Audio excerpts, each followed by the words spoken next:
Hi everyone, it's Jason from Earl of Fife, and I did want to do this today. Um, I'm here. It's mid-April-ish. I'm not sure when you're going to see this video. Mid-April 2023. I had some questions, kind of like, what are you going to be doing next? That sort of thing. Now that the Heroes and Hardships Kickstarter is on its way to being fulfilled completely. Besides, some add-ons and stretch goals and stuff. Um, and I thought I could do these, and maybe I would do a kind of like a state of Heroes and Hardships in the company in general every quarter. So this is it's a good time for that. And yeah, here I am in my office where the magic happens. It's very, very, very cluttered right now. The light is off, probably for that reason. Just came down here to do this and forgot to turn the light on. It's fine. It makes me look even more pale. So yeah, so let's talk. I'll talk about some things that are going on now, and our plans, my plans for the future, and kind of how that will work. So. Right now, obviously, here in mid-April, this week actually, the majority, well, two-thirds of the hardcover books were picked up from the printer, and they are on their way to the United States. They haven't gotten to sea yet that I have heard, but the last date I think is the 16th of April, and it's April 12th. The night of April 12th right now, Mountain Time. I think by Monday they should be at sea, and then it takes 20 to 30 days to reach the destination. And I don't think that's the port. I think it's actually the warehouse. So it'll probably be at port for a few days too, while it goes through customs and stuff like that. So that's on its way, and then when that happens, I'm mashing the data out of all the backers for the fulfillment companies and getting how they want it to look, and so we can have a smooth process of getting everything there, and that includes, the United Kingdom, who is doing everything except North America. So North America is being fulfilled out of the United States. That's Canada. That's really all we have for North America. Yeah. And then United Kingdom's doing everything else. Most of it's EU, UK, some Australia. There's some different places in there. Like I saw Bahrain and Saudi Arabia and Brazil.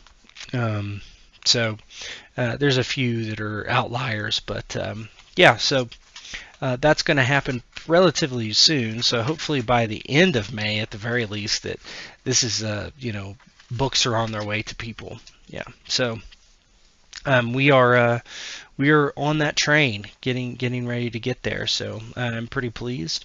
I have as far as the rest of the stuff from the Kickstarter, there's still a couple things, stretch goals, and particularly stretch goal. There's one stretch goal, the sci-fi adversaries, that's left to produce, and there's also 3 early bird rewards. The vehicles book, the action cards, and the adversaries book. So the arch nemesis book, basically. So that is those will happen soon. Over the next few months. Those are a lot of work, particularly the bestiary type books. So it might say there's 30 different monsters or whatever in there, but really it's 90 because I'm doing for each power level. So you're doing actually you're actually doing 90. So you're getting 90 iterations of monsters for those. So pretty good deal for $5.99 or whatever they end up being. So yeah, and so all that's really kind of on its way to being completed. So that's good. So we'll have that done very soon. And so what's next? I guess is the big question, because everybody knows kind of where I am. I release stuff every week on Kickstarter. I'm a pretty open book. I like to keep people informed. I want them to know that I'm working on this as much as I possibly can every day. I really have two full-time jobs now. This and my other job. I do this. I do this full time as far as my only income or anything. So and I have two small children, so it's not a lot of sleep. And I pay the piper other ways too. So yeah, but I'm working hard to get everything finished for everyone, and make the game as popular as we can and as good as it can be for people. I hope it's been pretty positive. As far as I can tell so far, everybody seems to be on board with the game that have come in contact with it, or have looked at it and played it and read it. So that's great, and I think the iterations of people playing it will become more and more. So, and just if you're watching this, obviously we do support the game currently on Roll20 if you want to play online. That sheet works perfectly well. It's actually quite sophisticated for a Roll20 sheet. So it works great. I have one of our backers, James, who's doing Foundry development for it, so GRPGA. So we're going to have it on Foundry, hopefully in the next couple months. It'll be ready to go. So we're in the middle of the development phase, and he's learning the system kind of as we go. So I'm helping guide him as much as I can, and to make these decisions. And I'll get my hands on it, full time here in a bit. And so I'll definitely have Foundry and Roll20 ready to go. There's been comments about other VTTs like Fantasy Grounds and Alchemy and all these other ones, and I would love to support them all, but it's hard. A lot of these indie game companies don't have any. They just don't have VTT support. I think it's a mistake. I think it is. I think the way our industry is going, the role-playing game industry, I think a lot of people want that online presence. I think there was some big, survey that Wizards of the Coast did, and they basically found that about half their players were online players, either partially or full-time. So, the pandemic did a lot of that. I think really made that. Really made people look into it, right? And so I think some people just won't go back. Some people will, and that's fair and fine.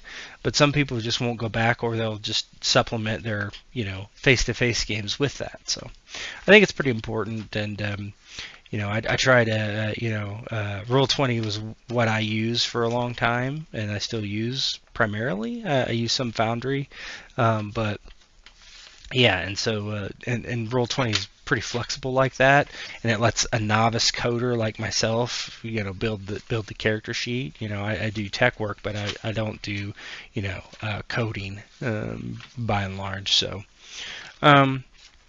yeah.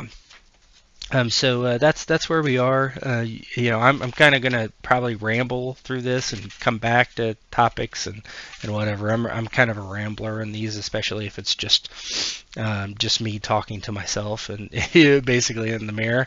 I do love talking about all this stuff, games in general, this game, and so I will keep talking about it for a while. So yeah, this year I do have some plans, obviously. I'll be doing smaller things throughout the year for, to support the game, adventures, smaller bestiaries, even bigger bestiaries, and things like that. I don't know what those are from right now, this perspective, right? I haven't decided any of that. I have ideas. I have a couple adventures that have been written for me that I have accepted, and that they will be converted to Heroes and Hardships, because I let them write it for whatever they want. And a lot of these I probably will still do the thing of where I'm releasing something for Heroes of Hardships and I'm releasing something for another system as well. I won't be focusing on that so much. There's other systems, but I want to do a good job for those too, and kind of probably a lot of the adventures will be like two systems support, Heroes and Hardships and something else or something. Um, so yeah, because I still love other systems. I do. And not just Heroes and Hardships. I love Heroes and Hardships too, but I like right now, at the time of this video, I'm not even running a Heroes and Hardships game because I'm kind of sick of it.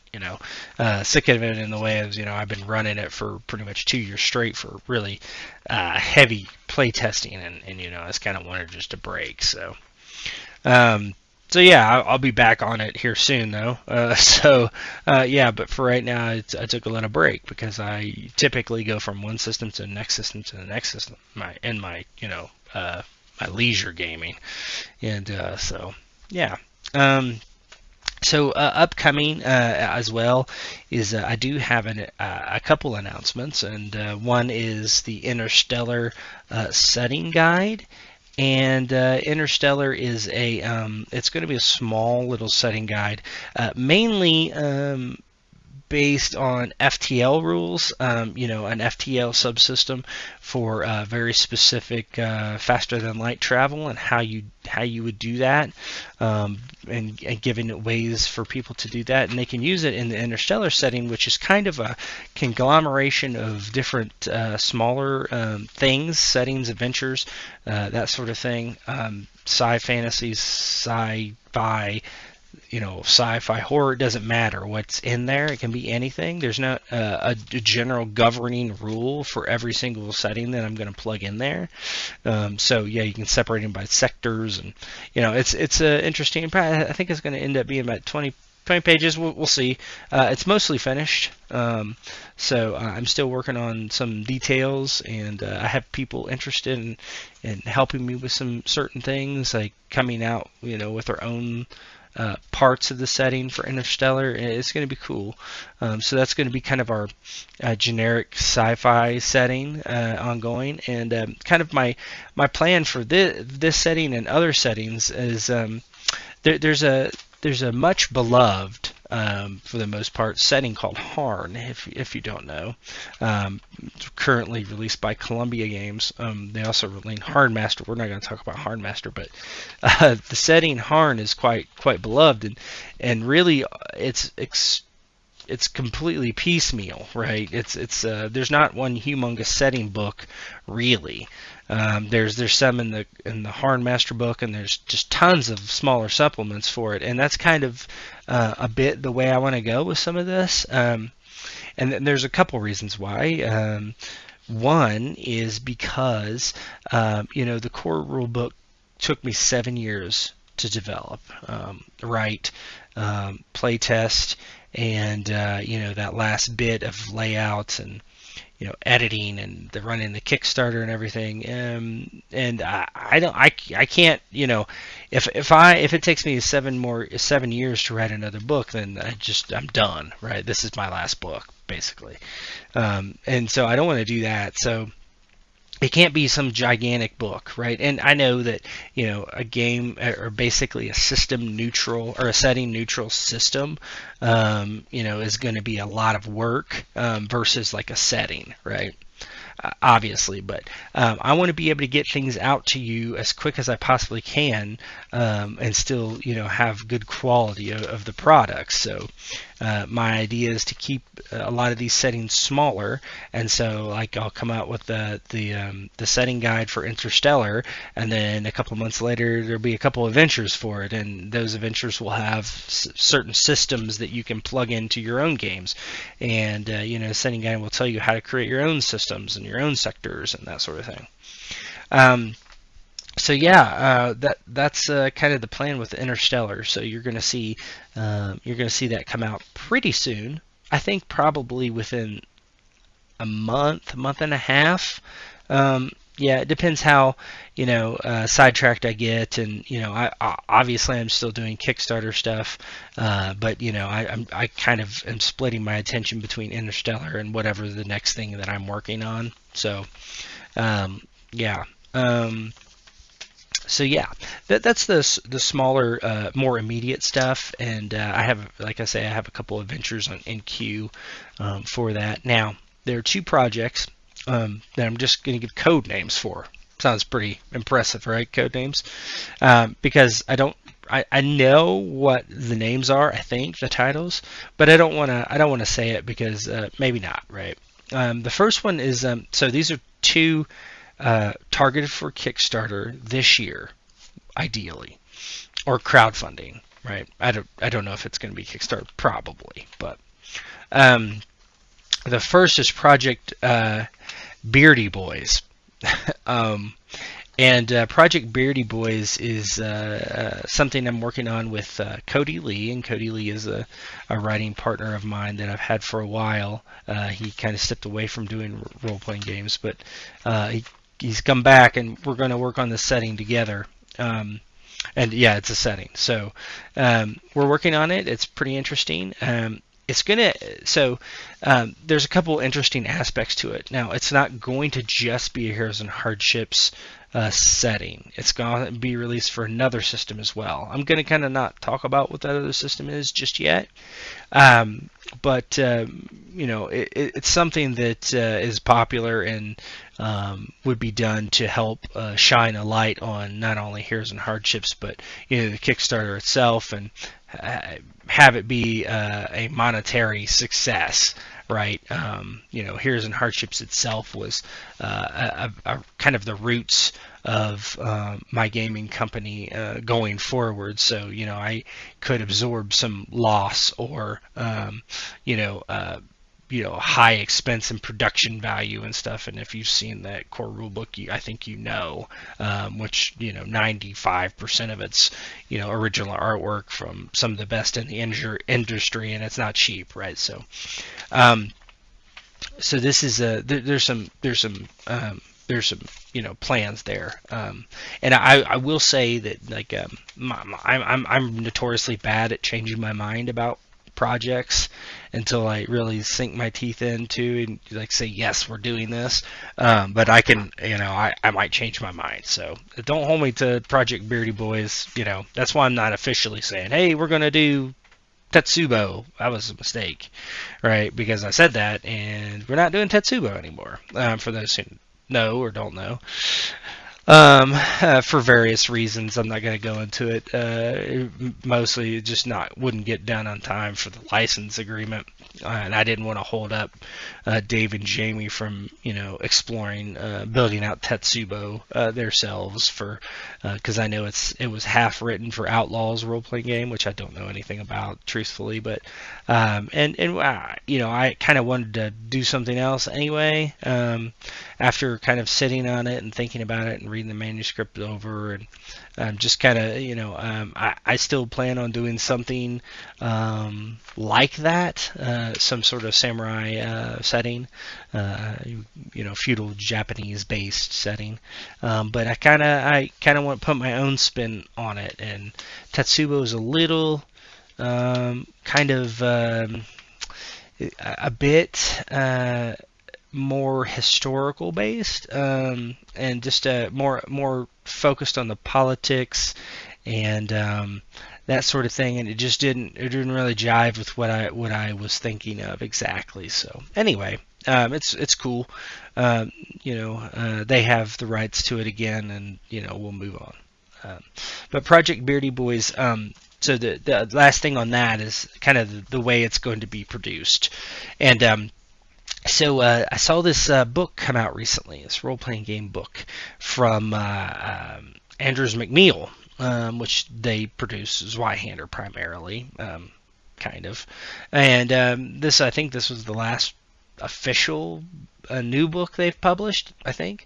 It's right here. I have it. I bought it specifically for this purpose, to kind of look at it. I wanted to feel it and look at it and see what was this as cool of an idea as I thought it was? And it is.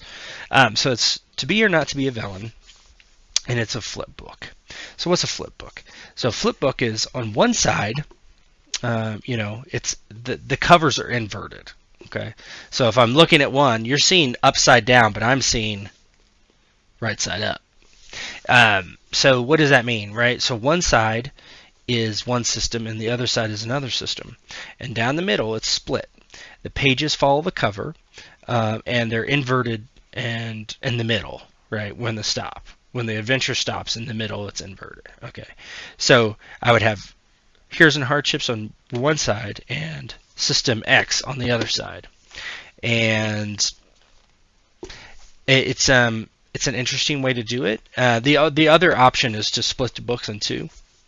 If you split the books in two, the printing cost is greater than a larger book that's just one. Makes sense, right? So I think this is, I don't know how. So this is about 250 pages, similar to the core rulebook, the Heroes and Hardships core rulebook, and it's split in half. Okay, and I think the Beardy Boy setting will be a similar size. I think it'd be about 120, 150 pages. Because, like I say, I don't want to make a huge setting all the time. I'm not saying that I won't make big settings, a big book setting, but like this one is not that. Okay, this one is a supported for two systems, and it's specifically made to be smaller. Not as small as like Interstellar, but smaller than a big setting, right? A big setting book, like 200 to 300 page setting book. So that's the idea, and hopefully that will come to some sort of crowdfunding, and we'll go from there. And I can't say when that's going to be. We're just starting to kind of ruminate ideas and figure out exactly what we want to do. So it's kind of a new thing, and we're kind of working in parallel, and I'm busy, right? So I'm busy with the Kickstarter stuff too, and Interstellar too, so I can't focus on this quite yet. Soon. The Interstellar setting guide will be done, and then I'll start working on this. But I want to keep getting stuff out too, right? I hope to get like one release out every week would be awesome, right? I have a lot of that kind of, I have like 2 or 3 weeks actually buffer right now. But I might not be able to do that. We'll see. It seems unlikely I'll be able to keep up that pace, because last year I only released one book, right? Not a Heroes and Hardships book, and but I was super busy too. I was working on Heroes and Hardships, so so that's Beardy Boys, and hopefully that would be a crowdfunding somewhere in the middle-ish of the year. It's kind of already almost the middle-ish of the year, so what do I know? And I'm not ready to run another Kickstarter just yet anyway, and Kickstarter has rules. Of course I could do it on like BackerKit or GameFound or something, but I should fulfill this first, right? At least everything but the add-ons. The last thing is the big one, right? And I've been working on this kind of on and off for years now, this setting. So it's another setting. Most of my stuff's settings, right? And each, almost all of my settings will have different subsystems in them, right? So like Project Beardy Boys will have some sort of subsystem. In addition to Heroes and Hardships, Life Path will probably be the first book that has life pathing for Heroes and Hardships, and I think all my medium to big settings will have life path stuff, because I think they're awesome, right? You won't have to use them. You can use your normal character creation from the core rulebook. Either you can do your random or your pick. You can do that, or you can do the life path. So that's fun. That's going to be fun, and other things too. It's not just life path, but like I can think of like travel rules and warfare rules and house politics rules, intrigue, combat, all this kind of stuff. I have plans, hacking, all kinds of stuff. So So what is gonna be in what, it's, you don't know. I don't even know necessarily. But the big setting. This is a Heroes and Hardships only book, and it is a full setting, I would say. I don't know what that page count means. I don't know what that means in page counts. It'd be done when it's done, right? I'm not going to say, oh, it needs to be no more than 150 pages or something like that. Which Project Beardy Boars, I probably would do something like that. But this is the real McCoy, and it's Project Space Wizard is the code name for it. Project Space Wizard. And Project Space Wizard is something I have play tested the setting before, several times, and it has this very unique, cool thing. So a lot of cool stuff. I think it's pretty unique, and obviously it's a sci fantasy setting. And that's pretty much all I'm going to say now. But it's going to be a full deal, and I think people will really like it. And the title, I have to figure out the title. I know what I want the title to be, but I'm not sure I'm allowed to use it copyright wise. It's not trademarked, it's not copywritten, but I don't know. I got to talk to a lawyer probably. But yeah. So it is going to be a fun one, and I think that there are people out there who might be able to figure out what it is, based on if you've watched a lot of the Heroes and Hardships actual plays on the internet, which a lot of those are actually play tests of mine, that you can find out there, and so you could probably find out what it is, so yeah, that's the idea, and hopefully that would be like either a 1Q 2024 or the end of the year, something like that. Yeah. So I'm pretty excited about that as well. And so yeah, but that's real development on that hasn't, it's not even sniffed in the air, but it's just kind of a general hope and plan. Like I say, I can change my mind like that. Yeah, I'm bad about that, until I'm really in the deep waters, right, where it's like, okay, well, I can't stop now, right, or that'd be a waste of time, you know. And I've purchased adventures and stuff, and just been like, no, I just don't want to do this right now, and I never got around back to them for whatever reason, right? But I still have them all, so I can still use them. So hopefully one day all that stuff, all the material I have, will come out for Heroes and Hardships, and I plan to support this game for as long as I can. I plan on, hopefully, one day, over the rainbow, this will be my job, my real job. Who knows? I'm an engineer, and so it's hard to say. I'm going to be able to take care of my family on role playing game money. I just that is not a reality for most people, and it is a hard road to take. Especially in the United States with people requiring health insurance and et cetera, et cetera, et cetera. I'm rambling for sure, and I'm kind of like being, a little bit philosophical. No, whatever. Kind of just spitting some philosophy here, and yeah, but it's hard, right? And the current events of role playing game personalities. There's, you hear somebody, oh, I'm sick, like seriously ill, and please, here's these bundles to help support me and my family in this time. Oh, it's awful, right? It's terrible. Feel so bad for people, and I don't want that to be me. So I don't know if that'll ever happen for me. And yeah, I'm a bit of a coward, I guess. But my current job in life allows me to, pursue this right now, and so as long as I can do it, like I'm healthy and I have time, I will always support this game. Who knows if there's a second edition ever? It's funny that the game's not even out and you're talking about a second edition, right? But who knows? I am making monthly updates to the digital file and producing an errata. I'm going to redo the errata a little bit, just how it looks. I'm going to look at some examples and see how other people have done it, but I want to make it as obvious as possible.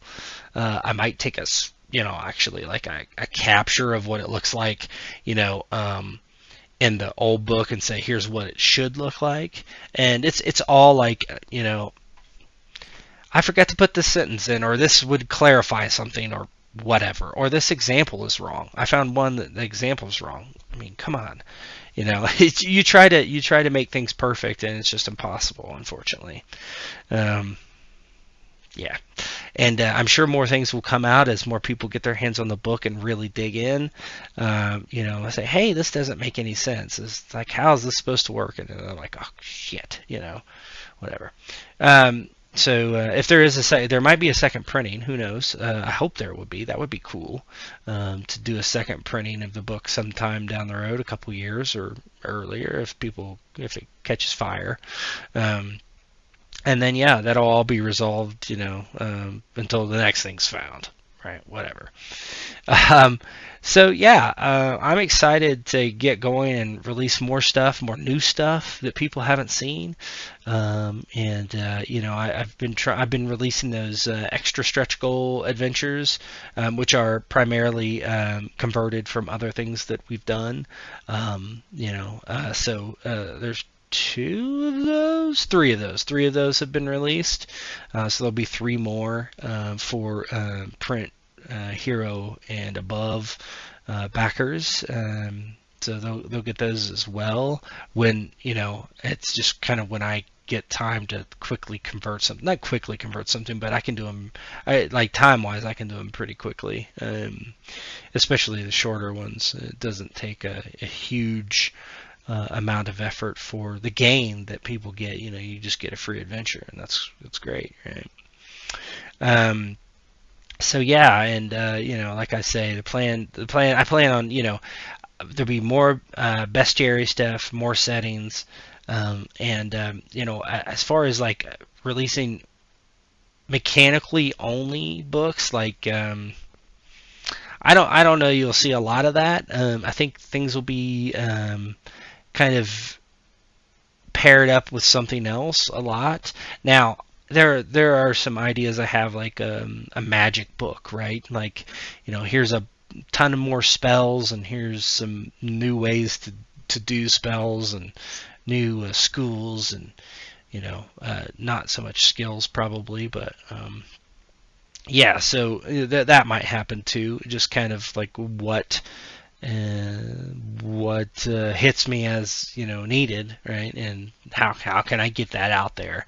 So that's something that probably that might be a little different, but it's like, well, you got travel rules. Are you going to just release the travel rules? No, I'll probably release it with a setting that makes sense to have travel rules in it, right? It's like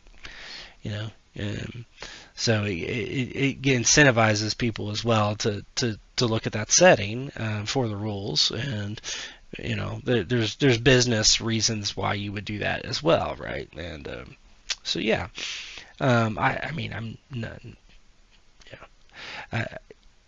I want people to enjoy the books, but I also want to be compensated for them.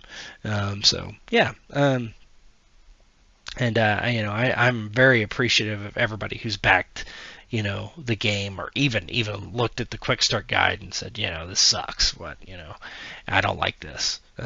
This is not D&D, someone said on a review on drive-thru for some reason. I was like, yeah, no shit. I really appreciate people just taking the time to look at it and saying, that person played the game, or they said they did. Kind of a weird comment, but hey, they downloaded a quick start guide off drive-thru RPG and they tried it.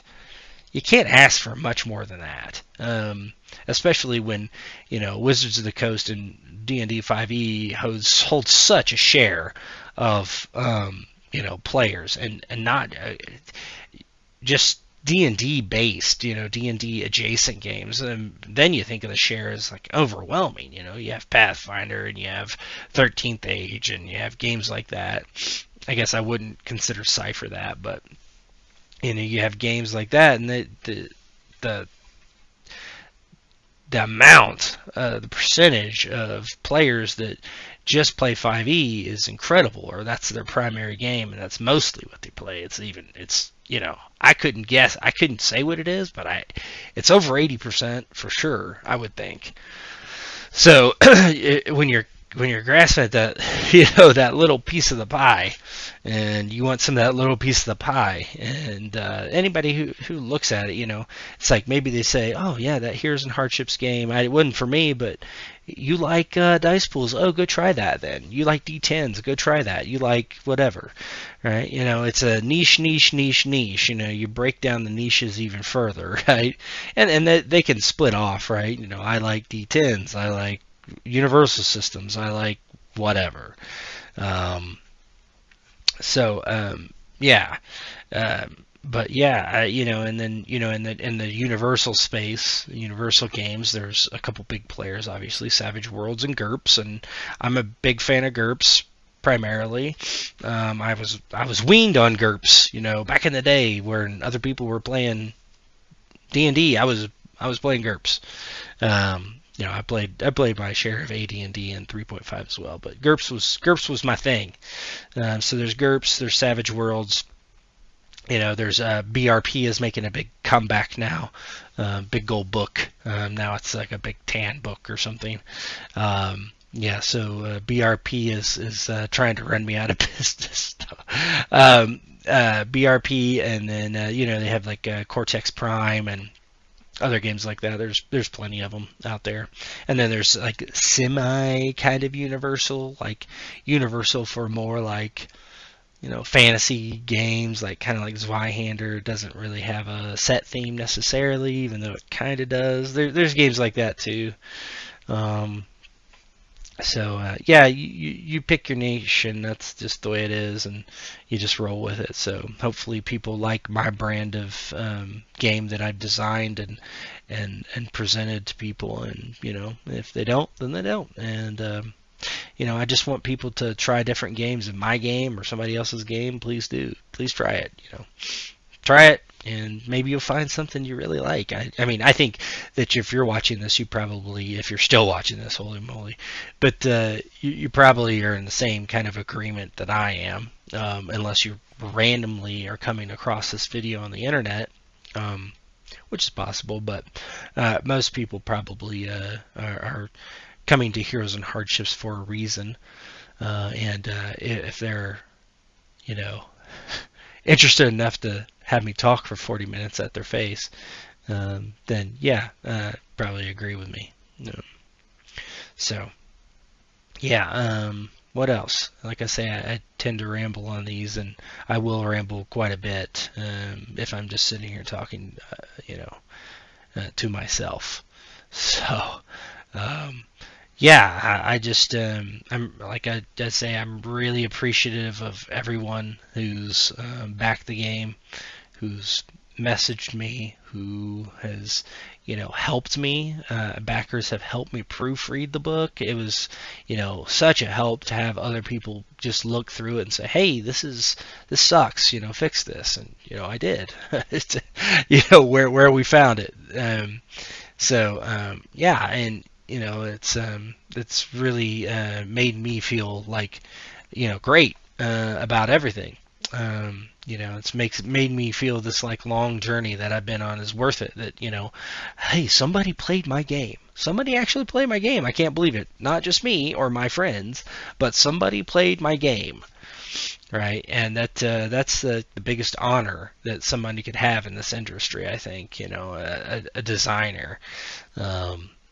Especially when a small game company, which is me, and contractors, freelancers, in different aspects, but I do pretty much a lot of it.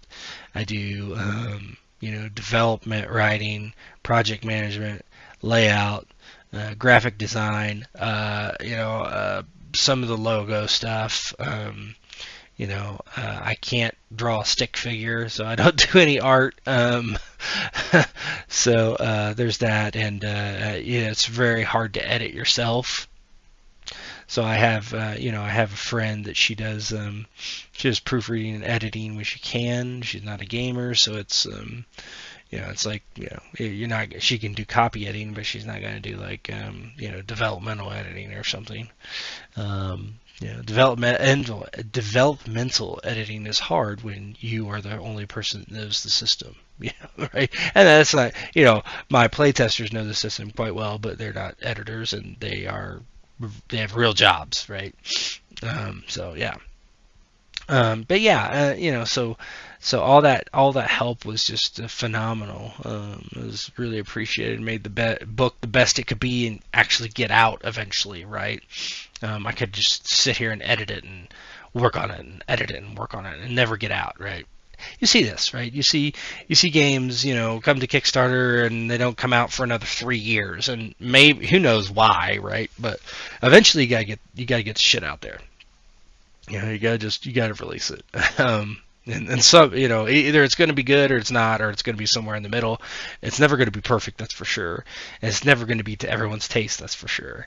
You can only, hope that people might find interesting ideas in there that they want to explore in their games, and kind of maybe they think a bit like you in some areas, right? I play games in a very specific way, but I try to make the system kind of neutral to that, like that it's not going to only be able to be played one way, right?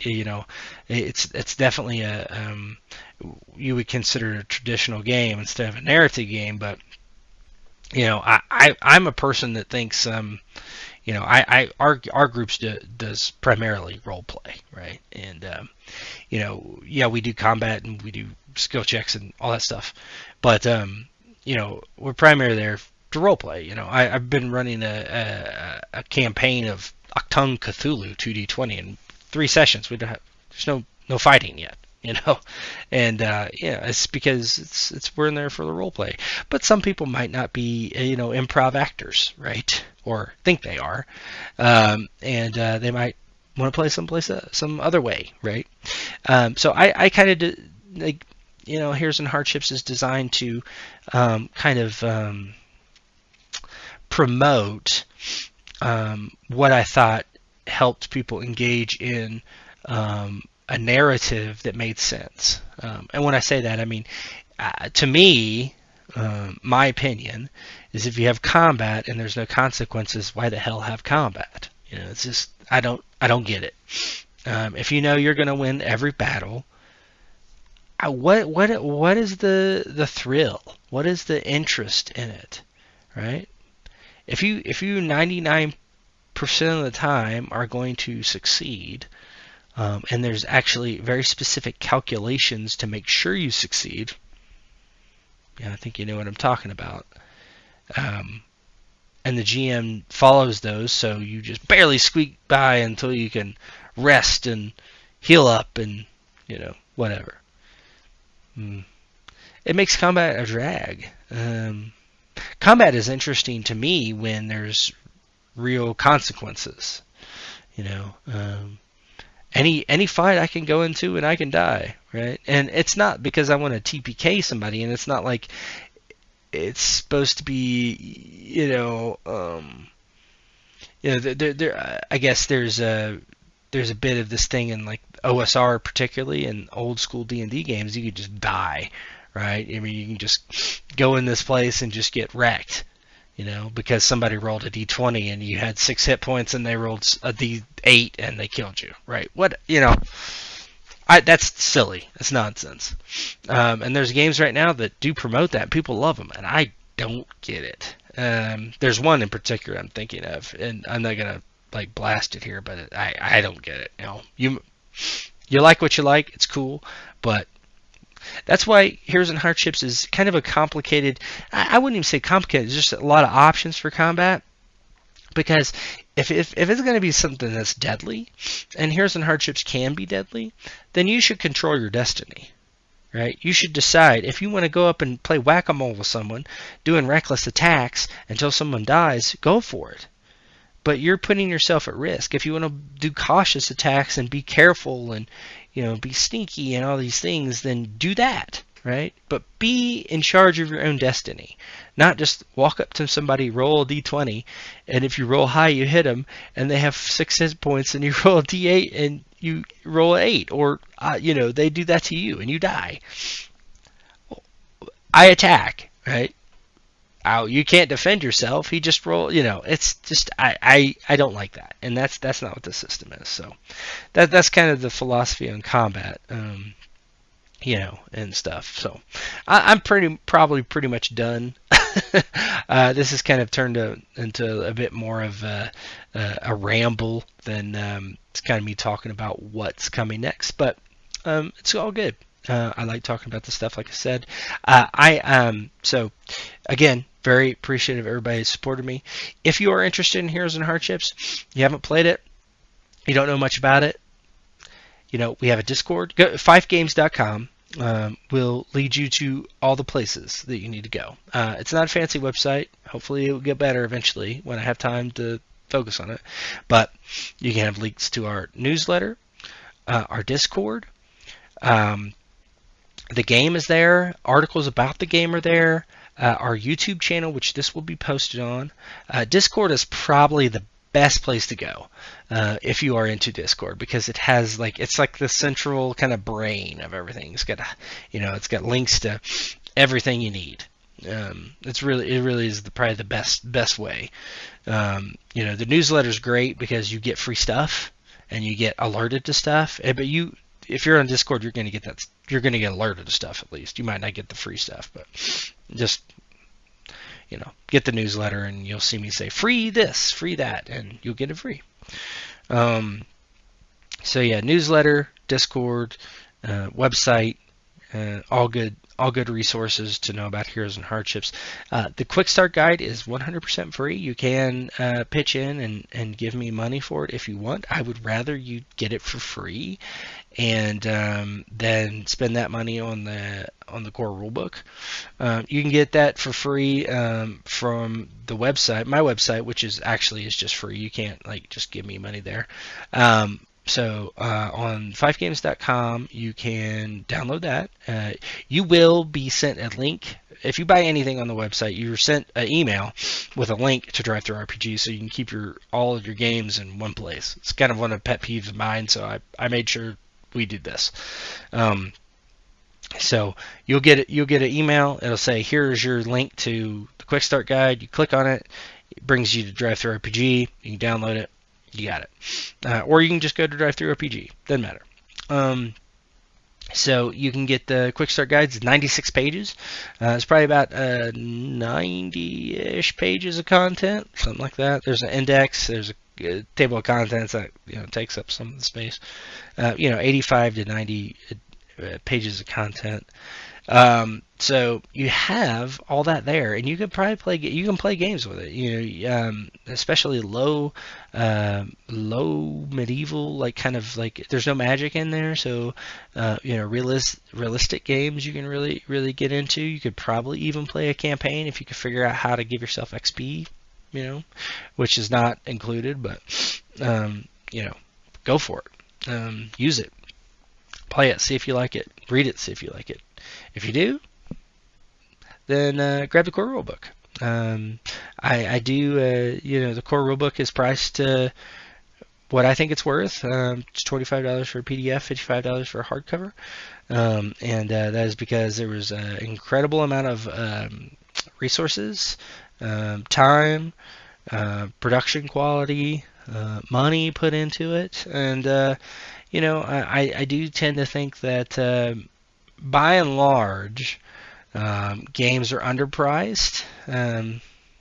It stinks for everybody, right? But I think they are for the entertainment value they give you.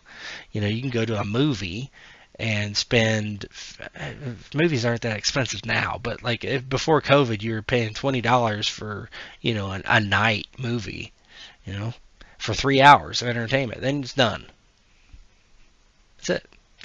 You get a role-playing game book, and how many thousands of hours can you get out of it? So anyway, um, I do appreciate, like I said, if you want to know more, Discord.